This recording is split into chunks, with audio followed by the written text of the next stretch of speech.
Welcome to Conversations. I'm your host, Muqtadar Khan, and today I'm going to talk to you about the escalating war between the US and China on the issue of tariffs.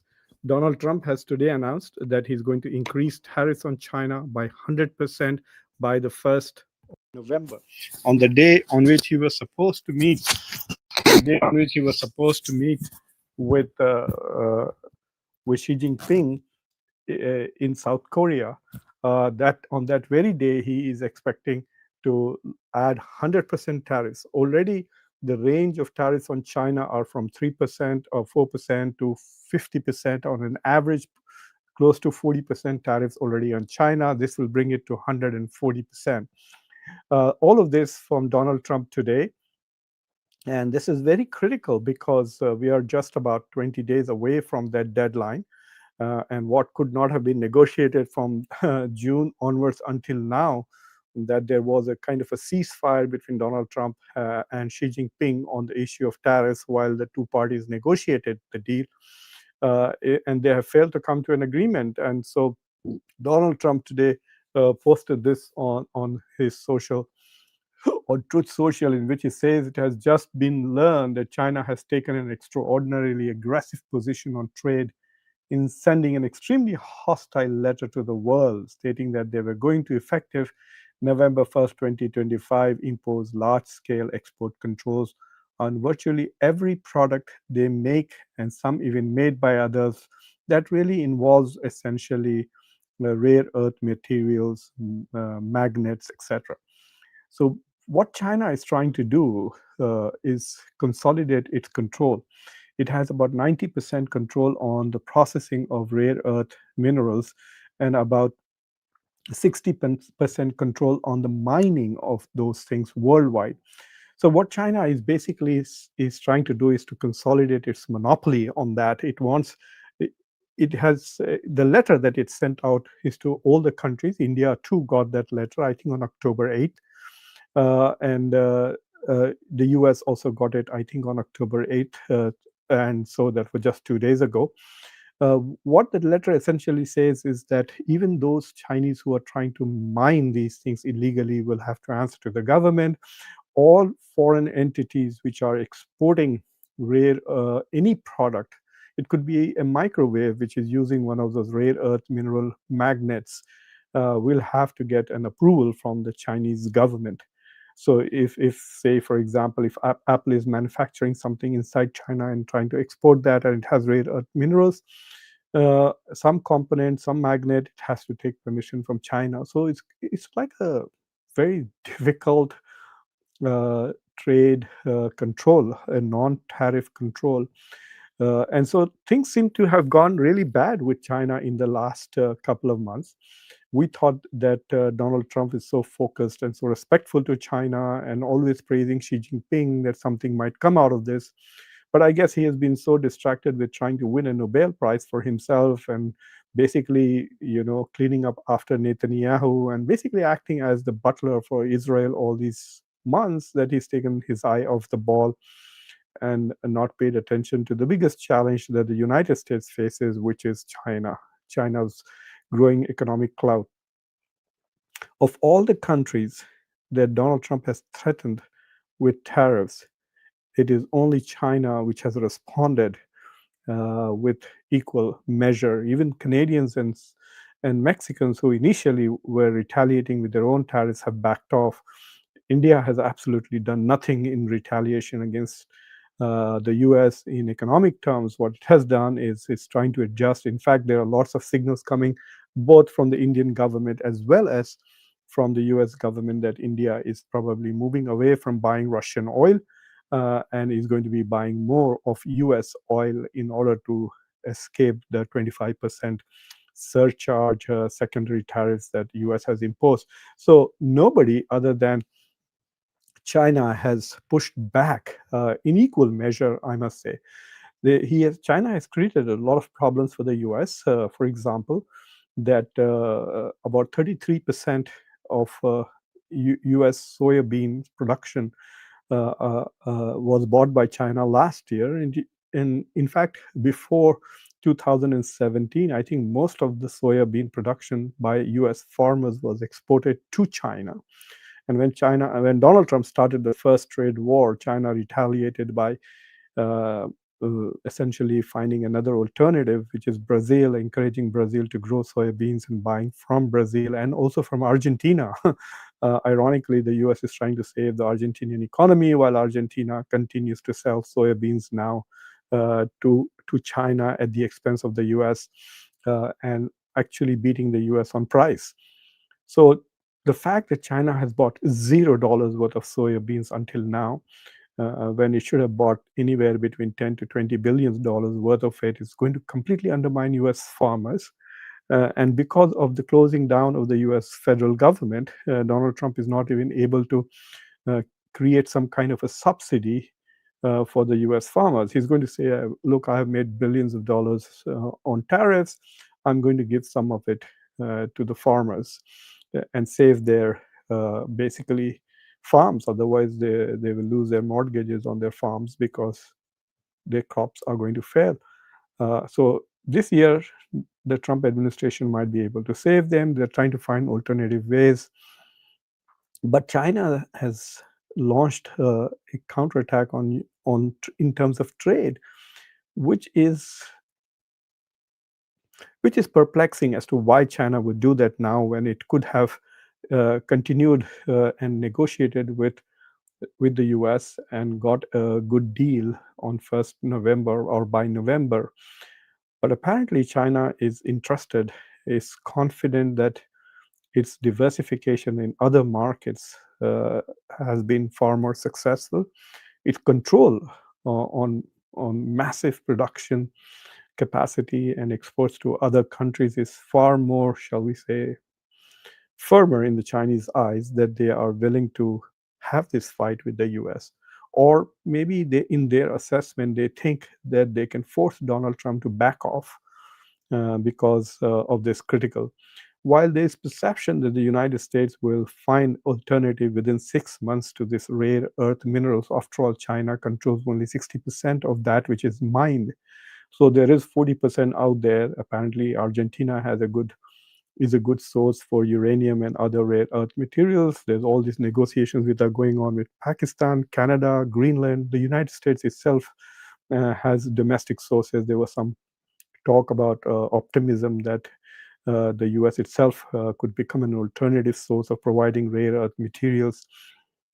There are joint projects with discussions going on, even with India, for example, that they are thinking of finding alternatives. So it may take the US about 6 months to 1 year to essentially get around it.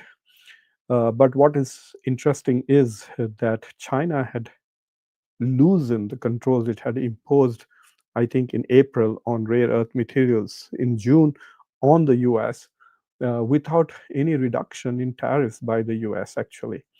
So the question is, what is going on? Some analysts feel that this is a long-term strategy. It was something China was planning all along, and it would have happened even if Donald Trump had not started his own trade war and his own efforts to de-link with the Chinese economy, to marginalize the Chinese economy, to block China's growth, etc.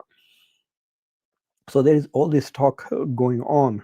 I think that is an attempt to exonerate Donald Trump from the responsibility of triggering a crisis. So, for example, the stock market today in the US lost $1.2 trillion. Tesla has gone down by 3%. Nvidia has gone down. So there is a big shock today. There seems to be some kind of a market adjustment taking place. But what China has done is not just to the US. A lot of people are thinking that this is just a trade war between US and China. No, what China has done is basically attack the whole world. China has also imposed special rules on India, for example. China has basically reduced all the supply of important magnets, hurting India's EV industry, semiconductor industry, etc., and delaying supply chains by 3 months, and could even impact the GDP growth, annual GDP growth, by 0.1 to 0.3%. And there are some additional conditions that China is imposing on India. And the condition that China is imposing is that India does not buy magnets from China and then re-export it to the US. And the Chinese have understood that Indians love to do these kind of things. That if China is imposing some kind of having a trade war with the US or some Western countries, India should not undermine that by buying in bulk from China and then selling it to these European countries at a profit. So that is an additional condition that China has posed on India, and I think that's very smart. India, is, of course, there's a lot of talk that we have great rare earth materials in Andhra Pradesh, or we're going to go and find them in Australia. But there's a lot of talk, too much talk from India's side, often very little action. Like if you saw with Keir Starmer's visit, he came with 100 CEOs, 100 company CEOs, and the total investment package on both sides combined is just 1.3 billion. Uh, and TSA Motors, I think, the Luna, the company that used to make Luna, the South, it's going to invest in something in EV in UK. Somebody from Bollywood is going to make 3 movies in UK. Some 9 universities are coming to India, and India is going to buy 350 million pounds worth of missiles. That's it. From UK. This is the 6th biggest economy and the 4th biggest economy. So there's a lot of hype and talk, big words, connectivity, and all of that. But in real terms, there's very little action. The real action seems to be where China and the US are on these trade deals. So we will see how India will respond. Donald Trump has, so far, nobody in the world has responded to China's threat on this. China is not threatening, China is tightening controls on the supply of rare earth minerals and magnets. That's what China is doing. It wants to consolidate its control on the mining, on the processing, and the supply, and even on how it is used in manufacturing. Uh, I don't know what is it that Chinese think they know and the rest of the world does not know. And we will see what happens in the forthcoming months, whether other powers in the world are able to find alternative means of dealing with Chinese, or they can bully China. I was listening to Scott Bessent, the Treasury Secretary, and the way he was talking was like that we're going to force China to change its economic structure. They want to force China to change the way its economy is structured, to force China to stop manufacturing so much, force China to remove all of this. Donald Trump, in his long Truth Social post, basically calls this evil. and But one must remember that Donald Trump is exactly doing what he's accusing China of doing, which is imposing and bullying the rest of the world on economic terms and using the advantage of the US market, which drives the growth of many countries and economies like Japan, Germany, India, and other countries whose companies depend on exports to the US, and US is taking advantage of that situation, and China is also responding by. So one of the things that the Americans have realized is that it's not just about the trade war. This is China trying to basically take over from the US. So there's a geopolitical dimension to what China is trying to do, and that is something that is concerning the Americans a lot. That look, I mean, we can have a short-term agreement with China. We can reduce the tariffs on this. We can deal with the soybean problem by providing subsidy to the farmers. And I think last time Donald Trump had provided $28 billion of subsidy in, I think, around 2020. So providing $30 billion of subsidy now is not a big deal for the US. But So a short-term arrangement could be made where American high-tech industries do not get uh, affected by it. There's also a low-level trade war going on. The United States, for example, imposed some kind of harbor fee for all goods that are coming in from China. So I don't know what he's trying to do. He's trying to make money for the government. So they are charging some kind of a docking fees of ships which are coming in from China, and China has now retaliated by doing the same for the U.S. China is also ensuring that nobody smuggles NVIDIA chips into China. That is another interesting thing that China is doing. China is trying to make sure that the U.S. does not dominate the AI field, the artificial intelligence field, through NVIDIA. So, for example, for many decades, the US dominated the computer scene because Intel was the dominant thing. All the parameters of and the way the world designed computers, etc., was basically based on the hardware and software that the US was generating. So, if you want to make a new computer, you would want it to be able to handle Microsoft Word, for example, and you would want to be able to use chips manufactured by Intel and other Amtel or whatever the other uh, electronic circuitry companies are.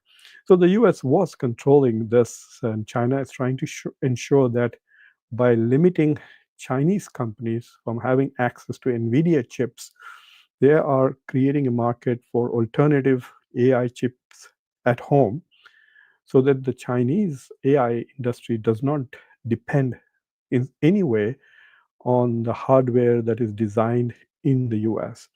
One of the things that Donald Trump has announced is that he's going to also uh, control or put limits on critical software that is being exported to China. I don't know what that critical software is. So there's no list provided. None of the reporters asked him what this critical software is, which China, there was a lot of this talk about how under Joe Biden as to how there will be a ban on American chip manufacturers sending sophisticated and advanced semiconductors and chips to China. In fact, they had created a three-tier system where about 18 countries were free to buy whatever they wanted from the US. Then there were some countries that could not buy anything, such as Iran, Russia, China, North Korea. And then there was a third category where India was there, that you could get some chips from the US, but you had to get some kind of a license from the State Department and an approval from the US government to be able to buy this stuff. But that had all changed. Donald Trump, when he became president, he allowed NVIDIA to export to China. It was China which said, no, we don't want NVIDIA chips. So things are not a bit clear. See, we hear a lot from the Americans, at least because I live here. I hear Donald Trump talk about it every day. I hear Scott Bessent, and we are hearing Howard Lutnick, and all of these people talk about a lot of things.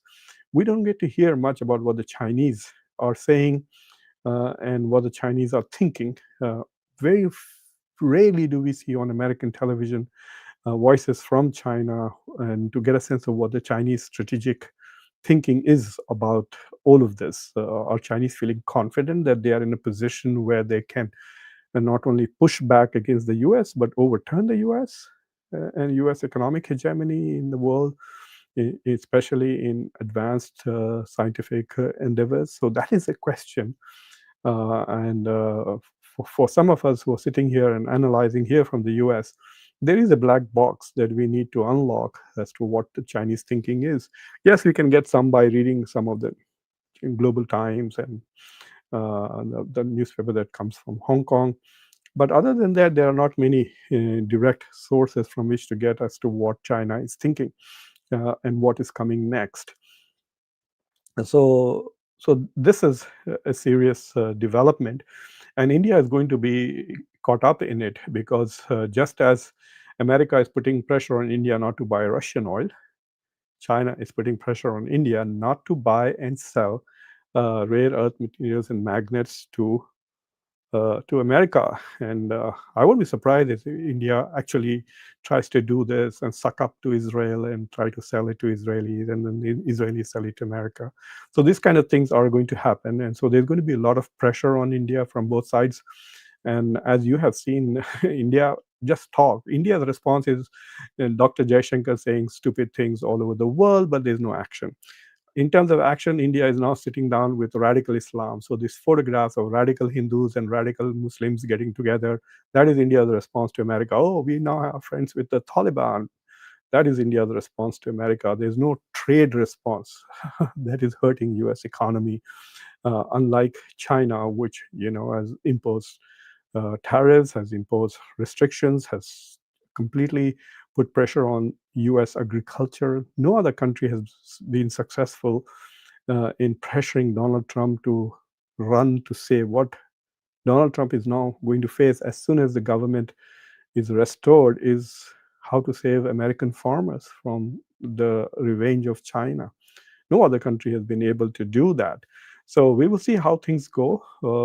And while we are watching this struggle between US and China for economic domination, don't forget that India is also caught up in the middle, and directly so when it comes to rare earth minerals, etc., since India is also trying to open up its EV market and improve and invest in EV manufacturing in India.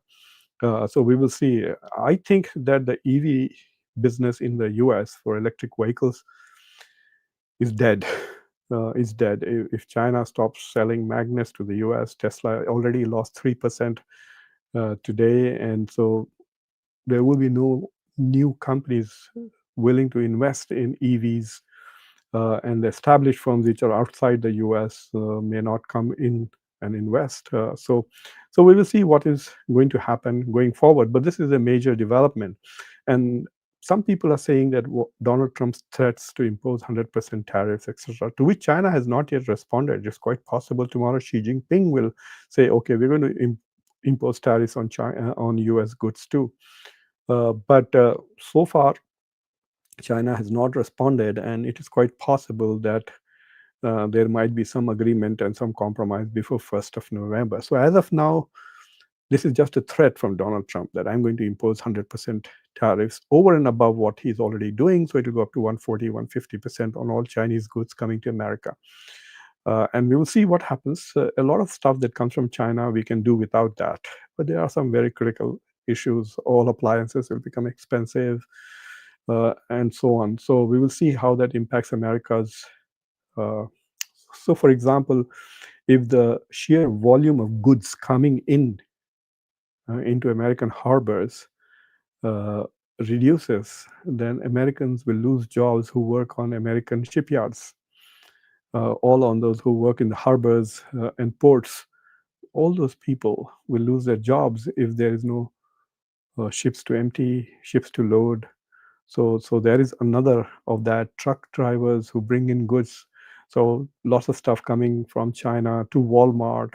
They are being unloaded in Seattle, unloaded in Los Angeles, then driven all across the country to the East Coast by truckers on highways. All those truck industries will suffer. So there's going to be a kind of impact that will roll on, cascading impact on various other kinds of industries in the US too. And so it's going to hurt both China and the US, and similarly on the rest of the global economy. So we will see.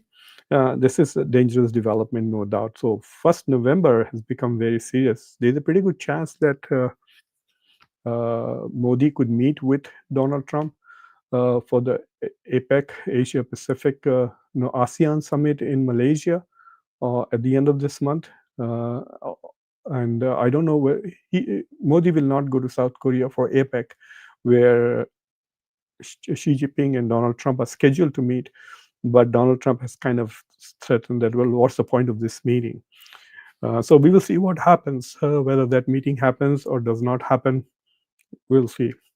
So anyway, thank you for watching, everybody. I'll now see if there are some interesting questions or comments from people, and I'll be happy to answer them. Will China pop the AI bubble? That's a very good question by Ayush Baldoria. There's this perception that Americans are betting heavily on AI because America is leading right now with domination.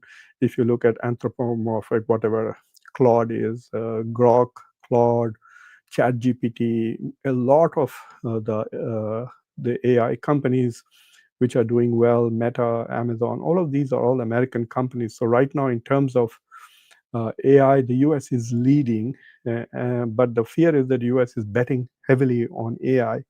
So until today, the US stock market was at its highest because of investments in AI. And now, if with this blocking of magnets, what Ayush is asking is, will this bust the stock market bubble of AI companies? Quite possible. Like I said, today Nvidia went down by 3 to 4%. So did Tesla. So there's a big drop across the board on Nasdaq, on Dow Jones, etc. So the U.S. has taken a big hit of 1.2 billion, oh sorry, 1.2 trillion dollars. As big as Saudi Arabia's economy, that much wealth was lost today on the U.S. stock market. So there's a question here from Food Logger. Good evening, sir. I recently read an article. Telegraph America Congress are not happy with Trump with the relationship with India. Even many Republican leaders meeting with Marco Rubio. Uh, I don't know about this. Yes, India is spending a lot of money now, giving to some Congress people and trying to lobby them, and some rich Indian Americans are also lobbying the Congress a bit more aggressively. But the Congress, the US Republicans are useless in the Congress. They will do whatever Trump wants to do. They dare not, otherwise he will primary them.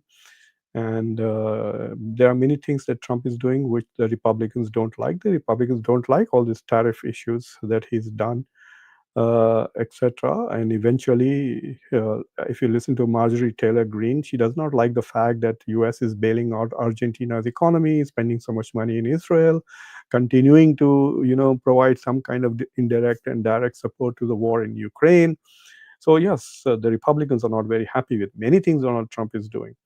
And they are very worried, especially on freedom of speech issues, going after media, especially what he tried to do with Jimmy Kimmel. But they are afraid to stand up to him because he continues to enjoy very high popularity among Republicans. Nearly 90% of all Republicans approve him. Even overall, nationally, Donald Trump's approval ratings are very low now. The disapproval and approval ratings, the difference is about 14-15%. But among the Republicans, he is king. So yes, the Republicans are not going to do anything. Marco Rubio's own personal policies were so different from what he's doing right now. So I'm not going to bet on that. Well, I don't know. Pawandeep Singh says Trump is good for U.S. economy. We will see. Oh,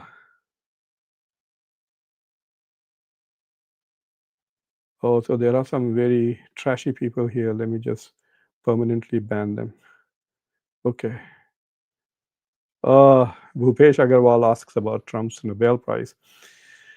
I'm not very happy with the person who got the Nobel Prize, Maria Mercado, a Colombian opposition leader. She's not exactly. What has she done? She's just an opposition leader in a small country in South America. There are lots of opposition leaders in many parts of the world who have done more. Rahul Gandhi is standing up to Modi in India. He's definitely done more than Maria Mercado. So what has she done that she deserves a Nobel Prize for Peace internationally? No one heard of her until she got the award. So I'm not very thrilled with her getting it. Donald Trump has done some things, and I think that if the Gaza ceasefire holds, and we move from phase one, even if the phase one is completed, we move to phase two. And if 6 months from now there is still peace, then Donald Trump should get the Nobel Prize for Peace in 2026. He has done what Joe Biden could not do and would not do, which is pressure Israel into a ceasefire, and Donald Trump has done that. So he's done more to bring about peace in the Middle East than anybody else. I'm a big critic of Donald Trump, but on this, hats off to him. And yes, he has not succeeded in ending the war in Russia and Ukraine, but who has? Who else is trying? Nobody else. Vishwaguru, is he doing anything? He's busy with the Taliban. That is his level now. He's come down to his level. which is the Taliban. That is Modi's level. Uh, now the Taliban are going around the country, 6-day tour. Muttaqi is going to Deoband, to Yoginder Yogi's Adityanath Yogi's estate. He's going to be a national, I guess, prestigious visitor to Adityanath Yogi's. The radical Hindu and radical Muslim will get together there, I guess. So no one else is trying to end these wars that Donald Trump has attempted at. And today, again, he said that he ended the war between India and Pakistan. He forced these two countries to have a ceasefire. He said 7 planes were lost on that one day. And he says, I threatened them with 100% tariffs and they stopped fighting. And Pakistanis corroborate what he's saying, and India is unwilling to acknowledge that. So, so at least even if you discount the India-US thing, I think what he's done in Gaza, ending this genocide, bringing in aid to the Palestinian, that is more than what anybody else has done. What has Modi done? He sold weapons to Israel. What has Canada done? Sold weapons to Israel. What has Germany done? Sold weapons to Israel. What has Great Britain done? Sold weapons to Israel. Who has done anything? What has Japan done? Nothing. What has Russia done? Nothing. What has China done? Nothing. So who is doing anything on the global level? Donald Trump. So whether if he's successful, he deserves it. If he's not, he doesn't. Oh, this is an interesting question. From such times, what advice for students who want to come to study in USA in upcoming year? It's a risk. There is no doubt about it. It's a risk. If you're getting full funding, if you're coming for a graduate program, say if you're coming for a master's program in sciences, and you have scholarship, I would say come, especially if you get the visa. So even if you come here for 1 year and you study and then something, God forbid, happens and you're forced to leave, then you've at least got a 1 year exposure to American laboratories, American professors. You have made connections here, and so you'll be better off, definitely. Even if you had to leave midway, you could maybe finish your degree by doing some online work with universities. They may accommodate you and you get your master's. Coming for PhD, and I would not recommend coming to the US right now without funding. Taking big loans in India, coming here, especially for undergraduate. You're coming for a 4-year degree, and if you get kicked out after 2 years, and then you have a big loan that you're going to be stuck with no degree. So I would not recommend undergraduates coming here if you're funded by American universities. If you have a scholarship, and if your families are very, very rich, then that's a different issue. Then, well, it's like a vacation for you. So come to America, enjoy the life here, and also enjoy the experience. American university experience is fantastic, no doubt about it. If you can afford it, you're not going to go into a debt, then yes, take a chance. Otherwise, if you don't get into the top universities, the top 30 American universities, then go to UK, go to Australia, go to Canada, go to Germany if you can learn German quickly. Go to Singapore. NUS, the National University of Singapore, is fantastic university. The university in Hong Kong is also pretty good. So there are some other interesting options where there are no risks of you not completing. So that's my recommendation. Come to the US if you're coming to a top university and the university is funding you. But don't risk taking loans and coming to America, because the American dream is finished now. Even if you finish your degree here, you're getting a job is going to be very difficult. Rubio has made it very difficult to even get OPT training after here, and then getting an H-1B, and then from H-1B to green card to citizenship. There, people are saying it's more than 40 to 100 years. So this idea of coming for education like I did and become an American citizen, that door has more or less been fully nearly shut, unless you're doing something really cutting edge. You have found some alternative ways to deal with rare earth minerals and magnets. Yeah, they will bring you on national security visas, and those are a few rare people who are going to benefit from that. Any other interesting questions?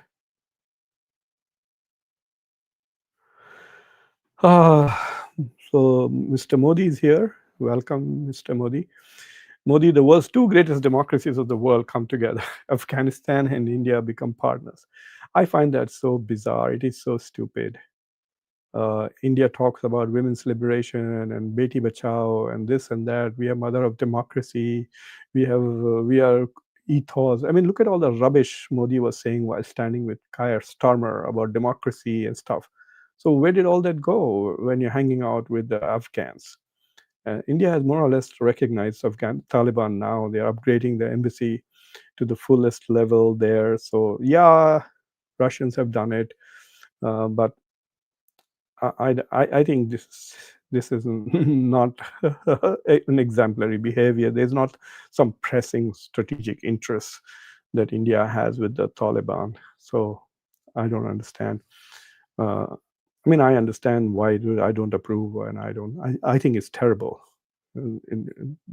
That tells you that Indian foreign policy under Prime Minister Modi has no connection to values. That's the point. Thali ka baigan, wherever the plate is bent, the baigan will go there. It's like that. America pushes Modi away, he runs to China.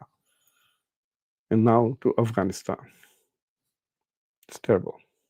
Such, you have many questions. I think I've answered. Vivido, you liked it. Good job. Who says Afghanistan is a democracy? It's the worst place.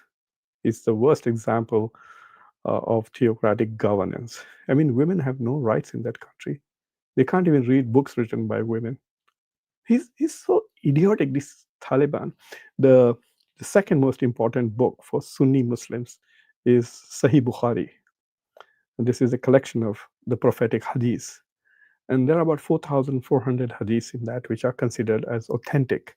The total Sahih Bukhari, I think, has 7,000 hadiths. So in those 7,000 hadiths, nearly 1,500 of them.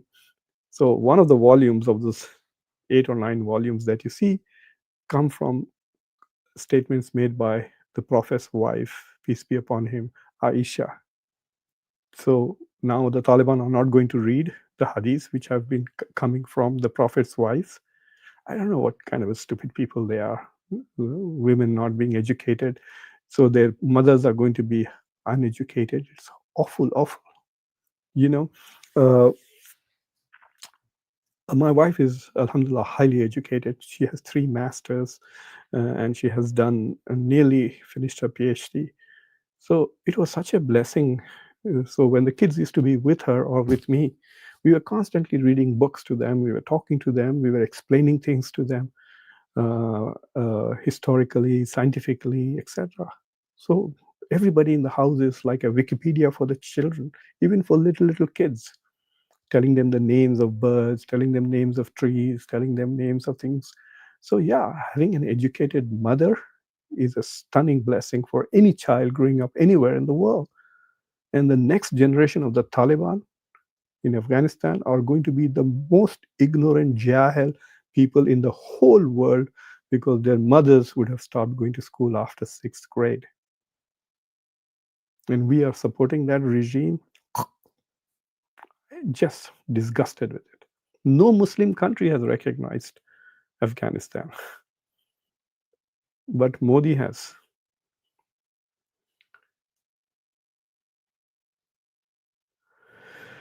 Oh, this is a very good question from Kamal. I think China caught everybody by surprise, even though, we have a professor at the University of Delaware who talks a lot about rare earth minerals.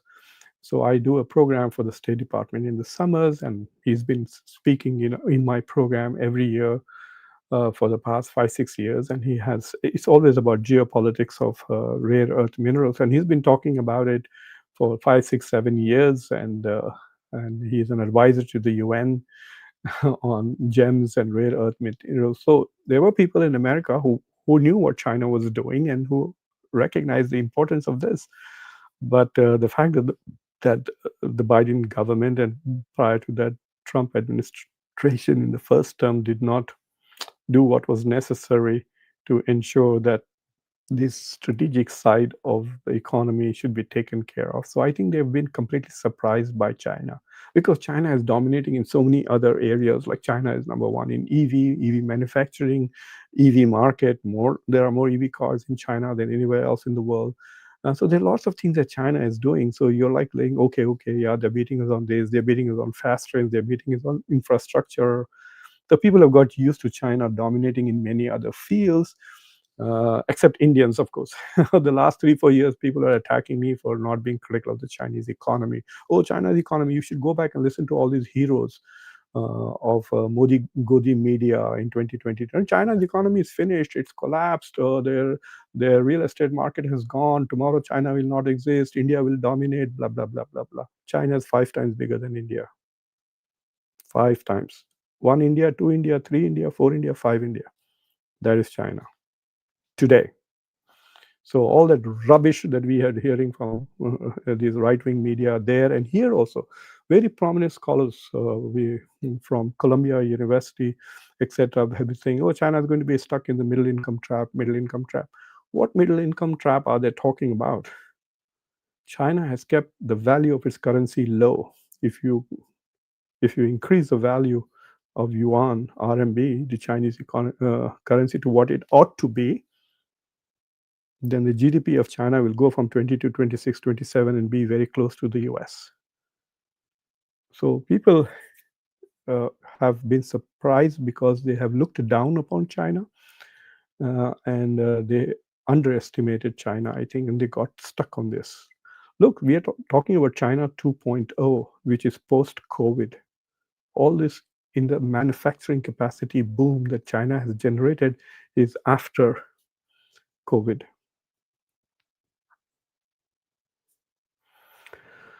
Uh,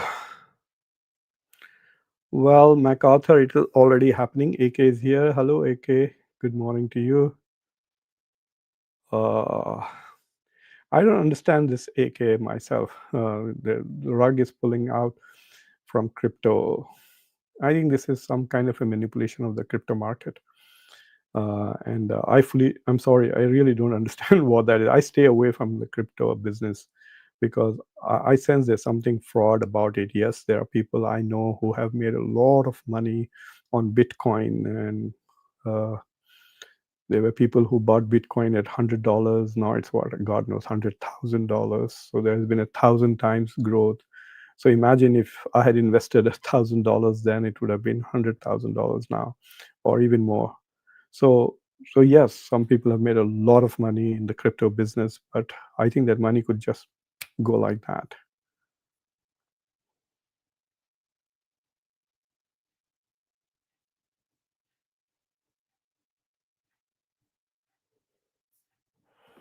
Oh, Ahmed Jamal, what is common between Hindu nationalism and what? What do you want me to compare Hindu nationalism with? It's like any other religious nationalism. Looks down upon citizens of other religion, is the same as Islamism, the same as Jewish nationalism. It's created an apartheid state in Israel. And the same as Christian nationalism in the US. They are trying to ensure that non-Christians don't have the same rights. And they're worried about, uh, like, for example, Amit Shah's speech about the growing Muslim population is designed to eliminate Muslims as voters in India. So yes, religious nationalisms are not pluralistic, they're undemocratic. And in India, it's going to be very interesting because Hindu nationalism will also be terrible for most Hindus who do not belong to the upper castes. So caste system will be re-implemented. So at least you could say Islamic nationalism is good for Muslims and non-Muslims will suffer. And the same with Christian and Jewish nationalism. All Jews will benefit from Jewish nationalism and non-Jews would suffer. But from Hindu nationalism, many Hindus will also suffer because of the caste system inherent in the religion, which could be imposed through if democracy and secularism is removed. But all religious nationalisms are a threat to democracy, to secularism, and equality of all people in spite of their faith.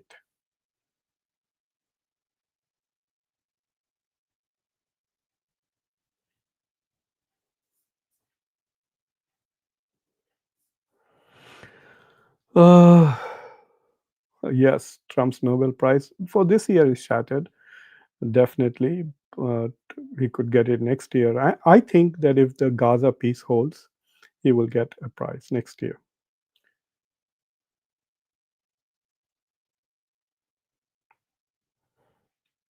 AK had a good question. AK, if you go to Google Images, and if you Google Kabul, the women of Afghanistan, 1970s, uh, it was very different. It would look like any. I mean, if you look at the images of Cairo in the 1950s, Beirut in the 1960s, yes, these are very modernizing, westernizing cultures. So was Tehran in Iran. And then you had this backlash from the Taliban, from the Islamists in Iran and others. And so the best thing that can happen to women is that they wear a hijab, but they have access to the public sphere. They go to universities. Like in Iran, for example, Iran had women vice presidents, Iran had women bus drivers. So women got more access to the public sphere under Khomeini after wearing the chadar than they did before. But in the urban areas, in capital cities, highly educated. I mean, if you look at Muhammad Ali Jinnah's wife or Maulana Maududi's wife, these women didn't wear hijabs. They were modern women. So, so yes, these countries were, and the backlash, unfortunately, all religious backlash. I just saw a video of a Hindu nationalist threatening women who were auditioning for some program in India on X. So yes, you will see that all these religious groups will then undermine women's rights. Women have to stay at home. They can't go out and work, and they should get married. So this conservative traditional view of women uh, is always restricting women, and they are like after Donald Trump became more powerful in America, women lost their reproductive rights in the U.S. Roe versus Wade was removed after 50 years in America. So, yes, when religious groups become very powerful, women lose a lot of rights that they have gained. And in Afghanistan, it's terrible. They have lost a right to education. They can't even read books written by other women. So, yes, there has been terrible. If I was a woman and living in Afghanistan, oh my God, thank God I am not. Yes, China's economy is $19 trillion, and that's could go. Yeah, that's a good saying. No bragging on a daily basis, right? China's economy was the fastest growing economy for 30 years. It is now the second fastest after India. So,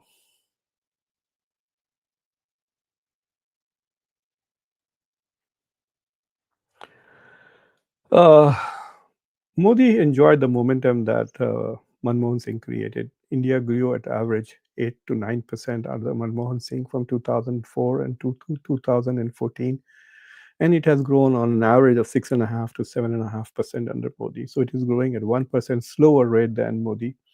India's manufacturing share under Modi has reduced. It used to be about 17% of GDP. It has gone down.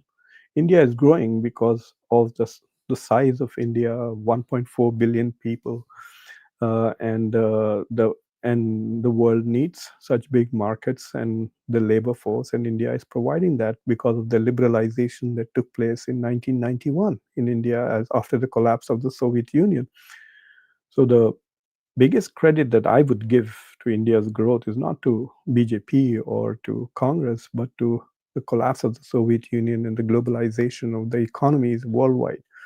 So India, in the last 25 years, has raised over 450 million people out of poverty, 250 under Modi and about 250 or so under Manmohan Singh and before that. And China has raised about 800 million people out of poverty. All and this has happened everywhere in Indonesia, Malaysia, Vietnam. Most of Asia came out of poverty. And plus, you must also see that these are countries who had just become independent, and so they were growing. But I'm not very impressed with Modi's governance because if Modi was doing well, then he would not have to use religion to win elections. He would not have to say things like, oh, if Congress comes to power, then it will steal your Mangal Sutras and give it to women. Look, for the Bihar election, now Amit Shah started today saying all kinds of horrible things about Muslims and Muslim population growth and doing the math incorrectly. I will do a show to show how Amit Shah is hate mongering. He should be in jail for using hate mongering to win election in Bihar. If Modi's government was doing such fantastic things, then all Modi has to go and say, मैंने ये किया, मैंने ये किया, मैंने ये किया, दे दो. But all he goes and says, हमने राम मंदिर बनाया, हमने बाबरी मस्जिद तोड़ डाला, हमने मुसलमानों के वक्फ के ऊपर ये कर दिया, we have gone after their uh, properties, we are destroying their homes. रोज हम उनकी दुकानें बुलडोज कर रहे हैं, रोज हम उनके घर बुलडोज कर रहे हैं. देखो हम कितना जुल्म कर रहे हैं मुसलमानों पे, प्लीज हमको वोट डालो. This is Modi's strategy. Vote for us, we are oppressing Muslims. If you are saying that, look, your children have jobs, you are much happier now than you ever were, then they will vote for them. When he can't show to people in Bihar and other places, in the 2024 election, I mean, he got 240 seats, not because of good governance. All this talk about India growing at a fast rate, only a small percentage of Indians, 10 to 15%, are benefiting. 85% of Indians across the board are not benefiting from the phenomenal growth. India's per capita is just $2,800 compared to, say, the US is $80,000, $89,000. Even if you adjust it for purchasing power parity, it comes to only $12,000. America is 7 times richer than you, and so are many other countries. India is the only country in G20 whose per capita GDP is the lowest. In fact, the second lowest is South Africa, which is 3 times richer than India. The per capita income of South Africa is over 6,000. The per capita income of Brazil is 10,000. So if you look at BRICS, Brazil is 10,000, Russia is 14,000, China is 14,000, India is less than 3,000, South Africa is over 6,000. Even in BRICS, India is the poorest country. In G20, India is the poorest country. In G7, there's no comparison at all. The poorest country in G7 is Japan at $35,000 per capita. So I don't know why people are. It's like saying that, oh, we have 3 billion thumbs. Of course, you have 3 billion thumbs because you have 1.5 billion people. So what? That's the point. So what? If you're closing your markets, you're not buying in the same volume that other people are. If India was buying stuff from a lot of people in the world because India is such a big market, then it could have pushed back immediately against Trump and say, oh, you're going to impose tariffs on us? We are going to impose tariffs on you. India has already imposed tariffs on America. It has nothing to threaten America with. And remember this, and this is a very brutal thing I'm telling, it's going to make people very upset. A lot of Hindus say this is the best time that India has had under Modi after 1,000 years of being ruled by Muslims and then Christians. Great. But why are you then leaving the country and going? Indians are going everywhere but in India, especially Gujaratis. This is Modi's Gujarat. So much of investment, so much of growth. The best state should have been Gujarat, isn't it? The people in Gujarat should have been happy as they're coming here illegally as Guspitias, spending $1 lakh to come and become an illegal American and live without dignity when they could be living in Sanatani Bharat with pride, going around killing Muslims and burning them down and stuff like that. Look, just today in Gandhinagar, over 190 Muslim shops were bulldozed in Gujarat. So yeah, in spite of all of this, look, even now when Starmer was there, India was trying to put pressure on Starmer to open more visas for Indians. Why are you guys living and going abroad? I went because I'm a Muslim. I'm afraid of what happened after Babri Masjid. Even today, when I travel to India, I'm so very careful. Imagine sitting in a train and talking to somebody and saying, "Yeah, aaj main biryani bahut zabardast khaya," now you could be beaten to death. So yeah, it's not great right now. India is far away from being the what hype Modi has created. Is there a potential? Yes. Are there brilliant people in India? Yes, hundreds of millions of people. Is the top 10% of India doing very well? Yes. I think the top 10% of India is like living in Germany or France. We are talking about 150 million people. 15 crore people are doing fantastic in India. So their lifestyle is like the lifestyle of a first world country.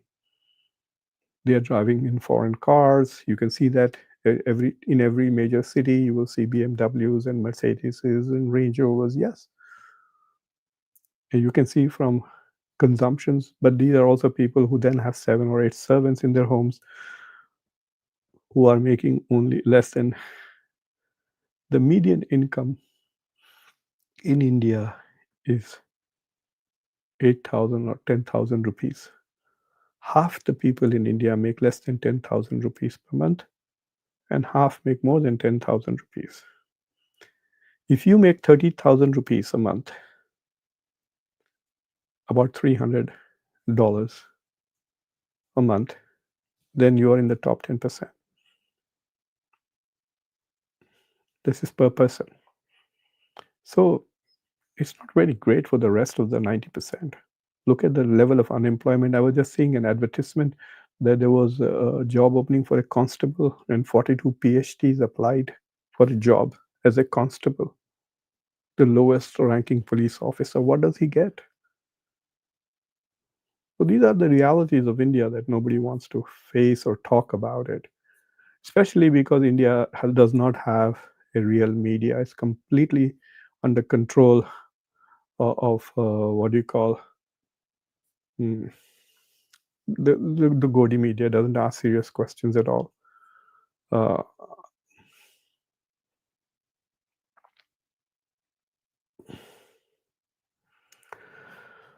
why are Telangana people in the US? These are the ones who are coming legally. They are the ones who are tech experts who are coming through H1 visas. They are the ones who are coming here for doing masters in computer science and other engineering stuff. And they are the ones who have got jobs and they're living here legally. The illegal people are coming from Haryana, Punjab, and Gujarat. These are the donkeys. You can go and look at the data very clearly.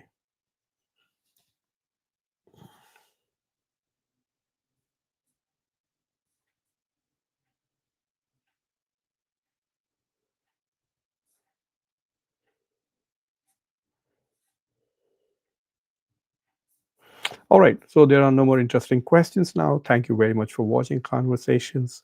If you have not subscribed to the channel, please subscribe to the channel, press the bell icon, share this video with your socio-political network. And for those of you who would like to become a member of Conversations, please join the channel by pressing the button join.